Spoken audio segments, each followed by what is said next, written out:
Did you know on the path of success, you will have expansions and contractions? And these are normal, natural things. Yet, I think so many of us, don't we act like we're supposed to be on all the time? Or we've been taught so much about consistency and bad habits that if you fall off or fall back or have a cranky day after a lot of good days, then you think that you've literally messed something up and, oh, there goes all that work. No, that's not how it works. And I know this from vast experience. really like 20 years. How old am I now? I'm 42. And back when I was about 22, I had my first spiritual epiphany that absolutely changed my life because I was being a pretty horrible, nasty person, honestly. And yeah, it set me on a path of morality and, I didn't become like a nun. I was quite a party girl on and off. But throughout all of it, I was still focused on learning how to be good, in practicing honesty, in learning how to have my values, and just how to grow myself as a person. And then back in 2010, so 14 years as of filming, that's when I got into energy work due to a big nervous breakdown, which became my spiritual breakthrough. So for those of you new here, I'm Kai Clifford, your spiritual guide and energy alchemist. And I am obsessed with the human mind, the human soul, the human energy field, and I'm truly and utterly gifted at helping people heal anything. Now, the word healing, I think, is misunderstood because it really is just about helping you be better, feel better, do better, know the truth, know what's right for you. Yes, and heal your body, heal your mind, and manifest. It's all wrapped up in one. So today we're going to talk about expansion and contraction. I have 5 tips for you. Okay, now these 5 tips, some of them you may have already thought of before, but let yourself relearn it again. Let yourself hear it again. So as you may or may not be able to tell, I'm going through a little bit of a contraction myself. What's this? Oh. And that's okay. So in the past, I used to get very freaked out every time I went on a contraction. And that's what happens when you have a lot of mental health issues. And even as you're overcoming your mental health issues, and even as you become emotionally strong in many ways, you still have a lot of stuff to deal with in the human mind. Once you start to heal, you start to see all the things to heal. Now, that doesn't mean that you need to heal incessantly before anything is allowed to happen. Like some people think they have to be fully healed before they can have what they want, do what they want. So they're just constantly trying to heal without ever taking any action. Now, that may, in the beginning, sort of be necessary, but also not as a rule. Okay? So just know that I love the definition of success where it says something like, I think it was either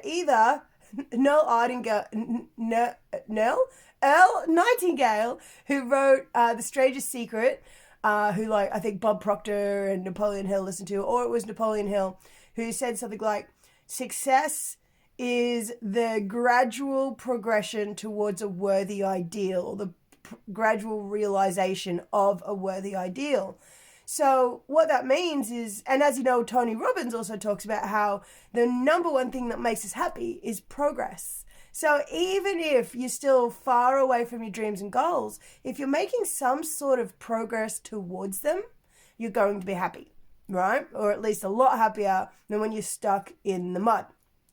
So if you're going through a contraction, or you will one day, so this will help you for then, listen to this. Okay, so let's see what I wrote down for you.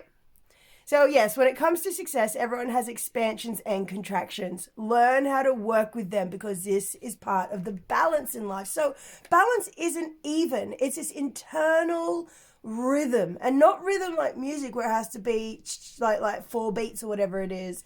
It's this spiritual knowing. And what seems uneven is actually even when you understand how to listen to your body's timing, and you know that it's meant to change and flow, ebb and flow through life, and also not to the exact same degrees and times. Now, let's see. The number one thing that I've written down is to listen to your body. And it's actually, I was one of my clients the other day, she said, Tamara Benson, and hi, she was saying to thank your body. to really make sure you thank your body. And I'm like, you know what? I haven't done that in a very long time. So I really want to add that in and give her a shout out for that, because our body has a wisdom and your body listens to you. Like, your body will communicate with you. Your body actually knows when you need to rest. Okay? But yet, so often we push through, we get that second wind, and which is okay sometimes. Yeah, everything in moderation, even moderation, right? But at the same time, you got to learn to trust that if your body says it's time to rest, in general, it's time to rest. If you have a habit of overriding your body and just ignoring it, you will physicalize your issues, like I have a lot in my life, because that's what I've done most of my life. In physicalizing your issues means it will come up as chronic illness. And I've had so many chronic illnesses that I've healed all naturally, and it's sort of moving down my body. It started in my like sharp migraines as a kid that they sent me to get CAT scans for. And I had, an incredibly stressful, abusive childhood, even though when I was taken in by my grandparents, obviously that was a lot better than when I grew up in the drug house with my teenage parents when I was a little kid, like a baby. And they did their best too. Everyone has their own trauma. Anyway, so it's really important to understand that your body knows what to do. So if you need to yawn. If you need to burp, you better burp. If your body suddenly wants to start shaking, or if it's starting to do a nervous tick, try to breathe into it and go into it. That's how I've healed tics in 2 children. One child specifically, and then the other mother, I basically helped her have a healing session on the fear of her child, and then she says that her child actually stopped ticking. So, and these are children that their parents took them to doctor after doctor after doctor, and no one could help them. And then I came in with my, understanding of how you have to go with things, and how the body has a wisdom and knows what it's doing, and it's not about suppressing it and stopping it and holding it down. It's about trusting it. Well, yeah, of course they healed. Okay, so number 2.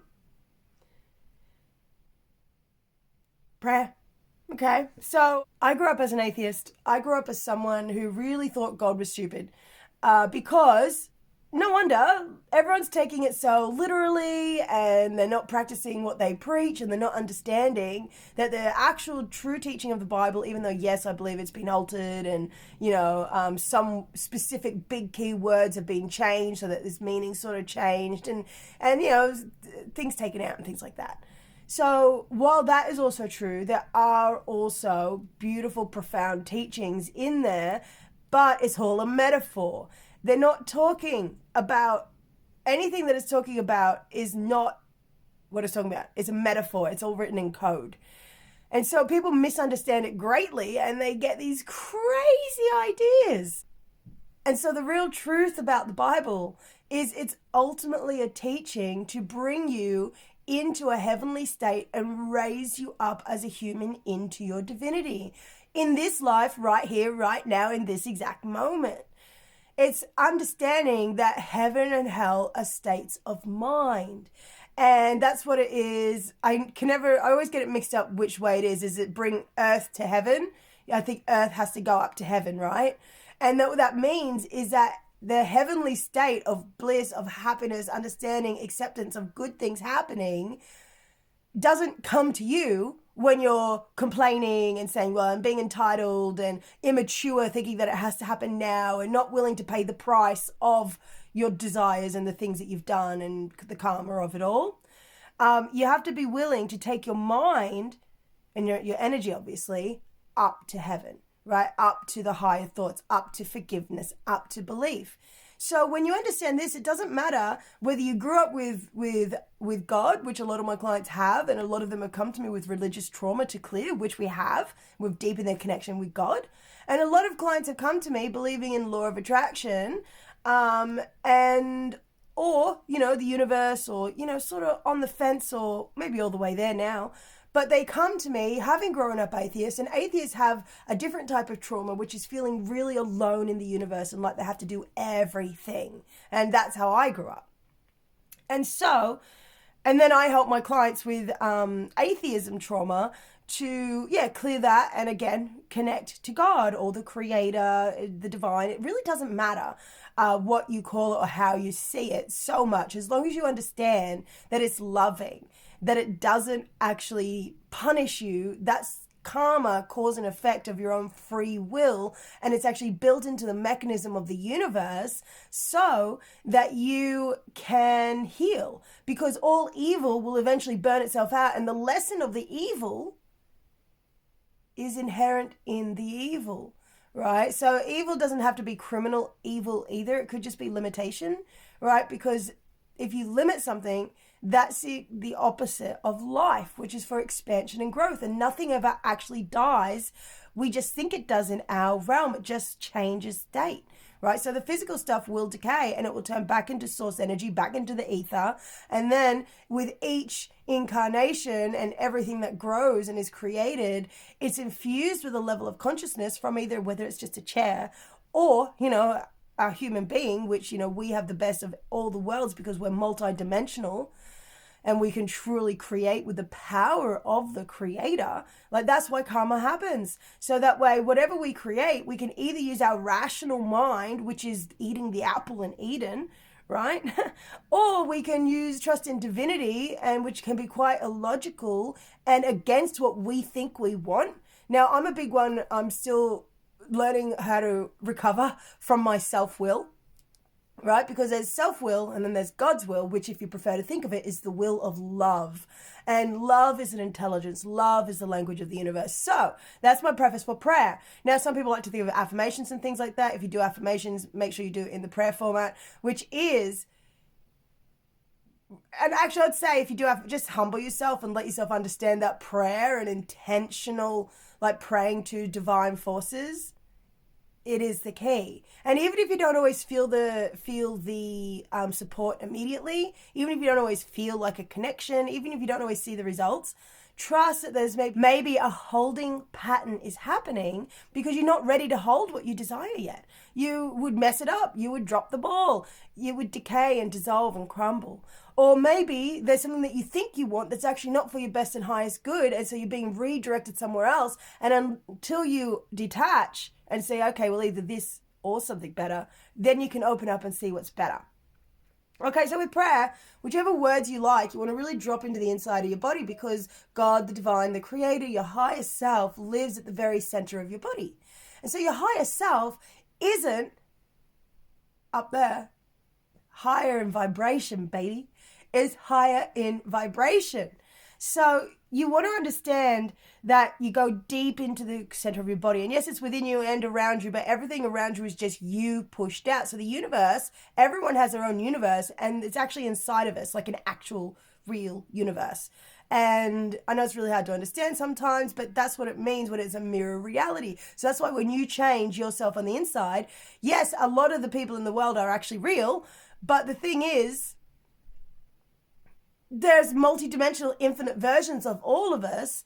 So what this means is that whatever you expect in another, you will pop into the dimension where they will give you that expectation. So if you are practicing an argument in your head with someone, well, you're going to be in the dimension where you can be sure they will continue to argue with you. And so, again, this is where prayer comes in, and also imagination and visualization, like Neville Goddard teaches. So you want to go deep inside, ask the creator, or whichever word you like, ask the creator for help. But, obviously it can be good to go to the creator with gratitude first, although, a lot of the time we can't do that. But you basically want to lay out what you're really thinking and feeling. So no need to pretend to be positive, because the creator knows anyway. And it's up to you to see what's really happening inside of you, so you can pinpoint it and laser point it and ask for help around it. And when you accept that you do have flaws, this is part of the healing that I do. All of this is really, but part of the healing that I do is very viscerally, and it's a physical thing, a physical and an emotional, spiritual thing, accepting that you have this flaw. It's like, someone might have a flaw of literally lashing out and hitting people. To accept that is hard. But acceptance doesn't mean you're saying, oh, I love this. Even though you can actually send it love and compassion, it's saying, where there's obviously something extreme like hitting people, or something more like turning away from the work that you're meant to do in your business each day and sabotaging that in some way. It's like, oh, I have this flaw. And then you just like relax your body and you physically just go, well, that sucks, but I know it will change. I know it's temporary. And even if you don't know that for sure, just say, I'm open to believing that one day it will change. I'm open to believing that this will be different. I'm open to believing that everything is meant to change and grow, right? So when you pray, you acknowledge the things that are flaws within you, the hate that you have, the resentment that you have. So for instance, if there are haters raining down upon you, or maybe if you're a hater on someone else, this will work for you as well. But let's say there are haters that are coming at you and you can't help but feel resentful. You're like, oh, which is a natural human reaction. It's okay. So you'd admit to God or the Creator, you'd say, I admit I'm so resentful. And I admit I just want them to get what's coming for them. But please, God, Creator, help me see this differently. Help me see this through the eyes of Christ. Or if you prefer to say the highest loving spirit of all, because that's what it is. And then you just say, help me bring love into this situation. Help me see this differently. Help me see the truth. Okay? And so as you ask for the truth, always ask for the truth of reality, the truth of what you're really thinking and feeling. You don't want to spiritually bypass and pretend that you're more advanced than you are. It's actually better to realize, oh, I have these really like terrible traits. Okay, well, I accept it. Yep, I don't like it. Choose to send it compassion. Creator, help me send this compassion. Help me see the truth. Increase my capacity for love, increase my capacity to be a better person and more in alignment with spiritual truth. Help me heal, help me be in balance through this contraction, help me be in expansion when it's the right time, and help me trust in the laws of the universe. And then you can even bless yourself and bless others. I bless myself either in God's name, in Jesus' name, in love's name, if you prefer. I bless myself with love. And then you think of the people, your husband or your partner or your friends and all the people around you. And you can even say why you're blessing them for something maybe good they've done. And then when it comes to your haters, you can bless them as well. Say, you don't want them in your life. You may even have some resentment for them. So ask the Creator to bless them, because happy people create happy people. If someone's walking around miserable, they're just going to make others miserable. So we want our haters to be happy so that they will actually leave everyone alone, right? Everyone. I mean, I've been a hater in the past. I'm sure I've definitely been a horrible person, as I said at the start of this video. And I deserved healing, even though I'm sure there are some people that would think that I didn't. Doesn't matter. They don't have to forgive me. I have to forgive me. Okay? So, prayer. Ooh, Number 3, I've got 3 nails left. Oh, 4. 1, 2, 3, and 4. Oh my God, it makes it look so weird, doesn't it? Okay, so number 3. Okay, so this is on a spectrum with number 1. So number 1 is listen to your balance, let yourself rest, right? Listen to your balance, let yourself rest. And this is also part of listening to your balance, but it's putting your negative feelings aside, your feelings of turmoil aside, so that you can still take action and move forward. Now, this is where spiritual intelligence comes in, because there's no black and white rule. I cannot tell you that for this many hours, on this many days, you do this much work for this much time. It doesn't exist. And if you're looking for that, and I mean this just with just a factualness and not with judgment, it's a spiritual immaturity. So it's called duality thinking. And when people say you need to learn to think in duality, what they mean is you need to learn to think in oneness, okay? Because the antidote to duality is oneness. But a lot of the teachings that they have when they're talking about it are sound. It's just you don't want to think in duality, you want to think in oneness, where you understand that everything's on a spectrum. So while you have to listen to your body and learn how to rest, and maybe give yourself extra rest during a contraction, like just a period where you're not feeling as well, or you're feeling a bit sabotagey or confused or lost or not sure or things like that, you may really need to learn how to just relax and rest and take your time. And then there's also the opposite end of the spectrum, where you need to learn how to put your feelings aside and get to work, right? Like me today. So I didn't really feel so great, hence all the scarves and, the rugged upness and hugging my little pillow. But I knew in my heart that I wanted to do this, that if I knew that everything was how I wanted it to be and these certain stresses weren't in my life, and what would I do? And I was like, well, I'd do a YouTube video. And I was like, okay. And so I just prepared myself and I began. Now, I feel a lot better than I did when I began this video because I'm following what I know is right for me. But take note of the questions I just asked. If I knew that I already had all the things I wanted, if I knew everything was covered, if I knew that name the stresses for yourself, that this and that stress didn't exist and what was happening instead, if I knew that I could just do what lit me up and excite me and come from a place of service to give, right? Because God, the universe, life is all about expansion and giving. And when you give, you actually receive, but you don't give on a mindset level to get, although that you can, but you want to sort of admit that as well to the creator. You give from all the abundance you've already received. So all of this knowledge that I've received through life, that I've developed, grown, learned, received, a lot of it I've just known in a way as well, and then found to be true through life practice. You give from how much you've received. But so you have to learn how to put your feelings aside sometimes. And a big part of it is just stop complaining in your head about it. I know all through the years, I said I went through these big contractions. I'd be like, it's so hard, it's so hard, it's so hard. It would be like a little mantra in my head because I didn't think that I was smart enough, good enough, safe enough, right? So I also have to do inner work on safety, which is, actually I might do a tapping on that next then, on feeling safe. It'll probably be for my 101 days of breathwork tapping series because I'm definitely due to do another one of those. So I'll put that in the comments when it's ready. But also feel free to ask me for it. Feel free to message me for it or for any recommendations because I'm here to help. Okay, so you have to learn how to put those feelings aside and stop complaining about it in your head.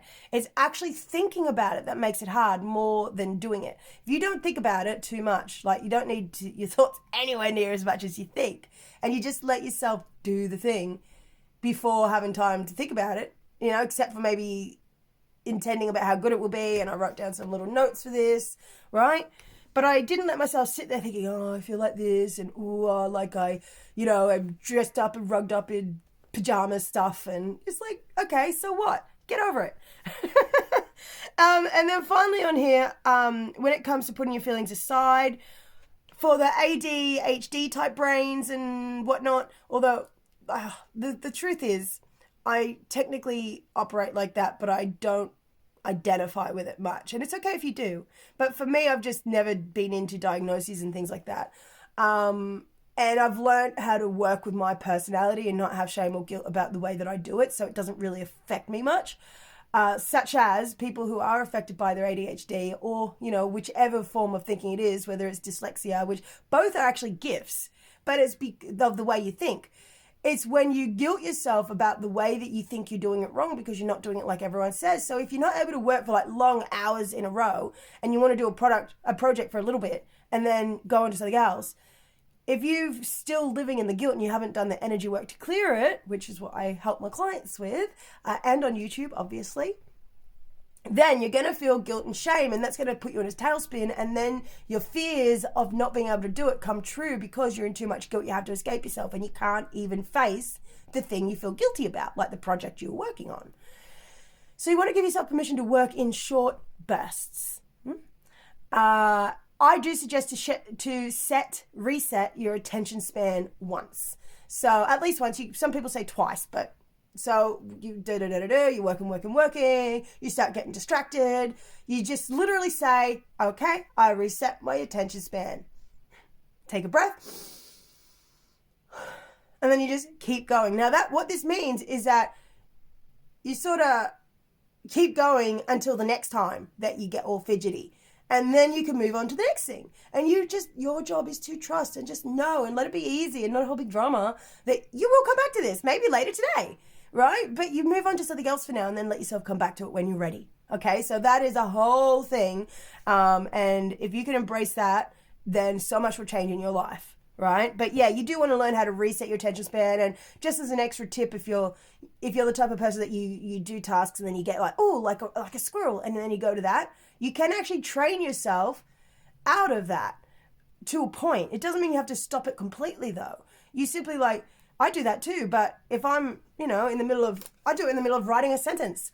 And I'm writing a sentence, and in the past, and even like the other day, I squirrel, and silly girls came up, and I just took a breath, came back, and I finished the sentence.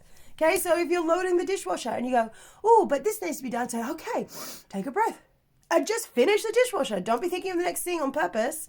Just finish the dishwasher, and then you can go to the next thing. And I know it sounds obvious, but it just needs to be reminded that you can do it, and you will do it. Okay, so finally, oh, no, 2 more. Actually, I covered that one already. 4, stop guilt and shame. Stop yourself from guilting yourself, which you may even think is just thinking about how to solve a problem. But if it's like this low level stress, that's guilt. Okay? If it's like this icky, like, well, what will they think feeling? That's shame. And often it comes through the guise of problem solving, which is actually just creating problems because you're just obsessing about the problem. Instead, you want to switch into the solution. So I actually switch into it, or I used to, but I don't have to do it anymore because I've got it down pat so much. But I still would. Is you make a sound, So honestly, I know it feels silly, but we have to do things that feel silly to change because people don't want to do what it takes to heal, like the yawning and the burping and the shaking and the crying and things like this, which is you notice that you're in a low level stress going, oh my God, what am I going to do? What am I going to do? Oh, okay, maybe if I do this, what if I do that? What if I do it like this? Should I do it like that? You notice you're doing that, and you then switch into just imagining how you want it to be.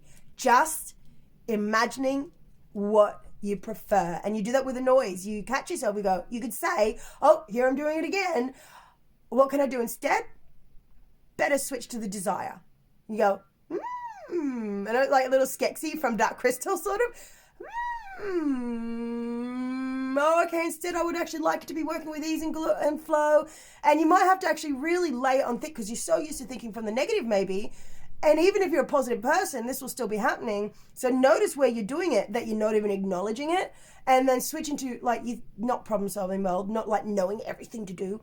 Just imagine how you want it to be. And then your GPS will fill in the rest. Okay, so it could be that and it could be sound like this. Oh, it could be that I'm feeling good. I'm feeling better. I'm trusting. Okay, yes.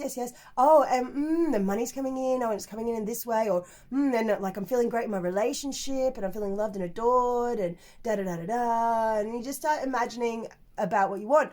Now, there's a little caveat, which is daydreams are when you want something for nothing. This is what the pathwork teaches. Now, it's good to imagine for whatever you want, but if you're not prepared to pay any price for it whatsoever, do anything for it, change anything about yourself, then it's just wishful thinking and you're wasting your time. Okay, so you have to have the intention that you know you will take actions as they guided to you, right? And you'll know step by step sort of what to do if you're really honest. If you use the question that I gave at the beginning, what would I do if everything was absolutely perfect and fine and this was done and that was done and everything was done and everything was great, what would I do? And pray, ask, increase my capacity to know the truth, increase my capacity to hear the guidance. Thank you so much. Then you start going to thank you so much for increasing my capacity, right? Okay, and finally, number 5, minerals and amino acids and some vitamins. So everyone harps on about vitamins, but what I've found out is, yes, obviously they're important, but the most important thing is minerals. So you want to get yourself some magnesium. Now, if you've got pooping issues with constipation, get magnesium citrate.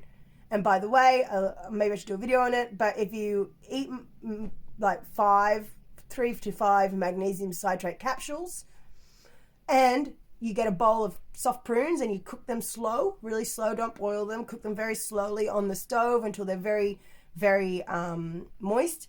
Then you drink the water and you eat the prunes, bingo bango, you'll go to the bathroom. So obviously if you have the opposite problem, then you don't have magnesium citrate, have any other type of magnesium.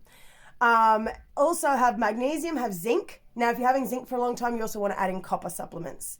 And then the other one is, so I have some potassium sometimes for my issues, the pooping issues, because what basically, like prunes is full of potassium, and what that does is it relaxes cramping, right? So that really helps. Also, so does energy work on letting go of control, on trusting in the universe, going into the memories encoded in your cellular tissue, which is what I do mostly on this channel and with my clients. And if you are ready to make any change in your life and that actually has lasting, permanent, radical, miraculous, great feeling change, then I'm your girl. Okay, so I'm not the cheapest, but I am the best. Not many people can do what I do. Okay, so we've got zinc and magnesium really go hand in hand. Okay, they're really good. I use an ionic liquid zinc, and zinc is really good for repairing your body and immune system boosting and things like that. Magnesium is something that, especially if you have extra weight on your body and you were to water fast, which if you ever do that, you want to work up to it gradually and slowly, and like, you know, maybe an hour each. You start with intermittent fasting. Anyway, but my point is I'm not here to tell you to do that. I'm here to tell you that if a person was to water fast and they have magnesium supplements and some extra weight on them, they could actually water fast for a very long time and be healthy. Okay, so magnesium's really key, really important. And it will also help you with restless legs and things like that. And I would suggest to take a lot more than is the recommended dose, because they just give the minimum dose. We can actually take a lot more minerals than they say. Now, I actually love to get my vitamin Bs from Vegemite, which is also a cure for mouth ulcers. Okay, so if you ever get spots in your tongue or ulcers, don't go anywhere else but Vegemite, okay? In certain countries, you'll need to order it online. Actual Vegemite brand, not Marmite. Although I haven't tried it with Marmite, but Vegemite, it's full of B vitamins, and if you rub it on the ulcer a few times, it might sting a bit, and you keep rubbing it and you try to leave some on there, which, you know, you probably end up sucking it off very quickly, and so you just put some more on. You might put it on with a spoon, it's up to you. And you just put it on right before you go to sleep. And usually we go on the next day, depending on how bad it is. Sometimes it might take 3 days of constant application, but that's okay. Vegemite. What else? So obviously a little bit of cod oil, liver could be good. And if you want to go nuts, get colloidal silver, and you can even get colloidal gold. Okay, they're really good for you. We are made of the earth. We are meant to be having these minerals, and they will really help support your body. Is there one that I've forgotten? I feel like there's, yes, amino acids. You can take pills for amino acids as well, which are very important and are building blocks of your body. And I'm sure there are others, but they are really the staple ones to help you through your contractions and to prolong your expansion. So remember, it's all a balance, and balance does not mean even in the way that we think about it, like on a seesaw balance. Balance is also, that's part of balance when you're balancing backwards and forwards on the seesaw, isn't it? So give yourself grace and understand that it's not all meant to be even, okay? So if you want support, if you want help, if you want to take your life to the next level, make sure you're watching my YouTube videos, sign up to my email list so that I can stay in your world and you can get me into your world, into your life. I send so much transformational teachings. If you resonate with me, then I'm the person that you want to, open her emails. Okay, what's the other one? Yes, I have plenty of home study programs that you can go through. Like, I'm not just saying this because they're mine. My tapping is the best. And it's not just tapping that I do. In fact, that's often a small amount of what I do. Some sessions I hardly tap at all. It's about feeling the feeling and knowing how to go into the subconscious mind where you hold the holographic memories and emotional imprints and decisions and the program in your body and in your biofield, in the actually energy and air around you, and how to find it, how to communicate with it, how to connect with it, and how to transmute it and transform it so that you no longer believe and feel those certain ways, and you automatically start feeling better and different, and then you start experiencing cool things in your life and making changes. And so if you want to do that one-to-one, at the moment you can do either my 3-session Pure Fire Starter Pack, which, I mean, even 3 sessions alone are going to give you a big shift. But if you want to go all in for the big journey, then you want to do my 17-week Pure Fire Freedom Journey. Now, this will give you so much freedom, so much liberty, so much inspiration, and I also heal chronic pain in this. So if you have back pain, stomach spasms, I don't know, lung issues, curved foot pain, frozen shoulder, womb cramps, all those sorts of things, I'm actually very gifted in healing them and have saved plenty of people from surgeries. I've healed plenty of people who have been in chronic pain for years due to a so-called injury. Even have the x-rays to prove it's physical. I can still heal you as long as you're willing to show up and do the work. And bonus points for if you're willing to do some of my recordings in between sessions. It will significantly reduce the healing time. But as long as you're willing to show up for sessions and continually do the work until it heals, you will experience massive, massive healing, not just in your body, but also in your relationships, in your life, in your success, in your business, in your money, because everything is connected and everything heals the same way. So this has been an epic little teaching. I hope this helps. Please let me know, does this help? What point resonates with you? You may want to listen to this one again sometime in the future, so maybe save it to a playlist if it does. Whew. And yeah, thanks so much for watching. So I'm gonna have a little rest and a little cuddle and a little snuggle. And yeah, let me know in the comments, because just because, you know, I'm here and I have this platform and, you know, we all have our own lives, everyone who leaves a comment is actually really meaningful for me. It actually really means something. So I actually want to hear from you. If you want to leave a message, if you want to be a secret follower, that's okay. I honor that. But if you want to give back energetically or just create a connection with me, I want to hear from you. Let me know what's been your highlights. What have you learned from this that you want to remember? And yeah, I think that's about it. So I'm Kai Clifford, your spiritual guide and energy alchemist. I'm here to help, and I'll see you in the next video. Hello, my name is Satomi Kiri. I just had this amazing EFT tapping with my friend Kai actually, and I really have to tell you, you've got to try it. It was the most amazing EFT tapping I've ever tried. I mean it. She really, really changed within 10 minutes. All my life, I've always had this feeling of inferiority, and I'm not good enough, no matter how hard I try. When it comes to making money, doing good in school, and just, you know, doing well in my life. Bottom line is I just never had self-confidence. I never felt good enough. And so that was affecting in everything I do. So I got to know her, and she helped me doing tapping. And then I was a little bit suspicious, because I also do tapping, but sometimes it's not really working. And sometimes it works great. But her way of tapping is just so different. It's original, and she's got a true talent. And if you got something, the problems or issues that's holding you back, you've got to contact her. You've got to try this tapping, because it's so powerful. Amazing, amazing. And I'm so grateful that I had this tapping with her, and she's really, really changed me just within 10 minutes. And I'm just, I can't even describe how great it was. And then at the end of the tapping, I was becoming very tearful, because all the emotions, it came surface, and I was releasing so much bad energy, so much. And then I feel so good now, so peaceful. Yeah, so thank you so much for letting me share.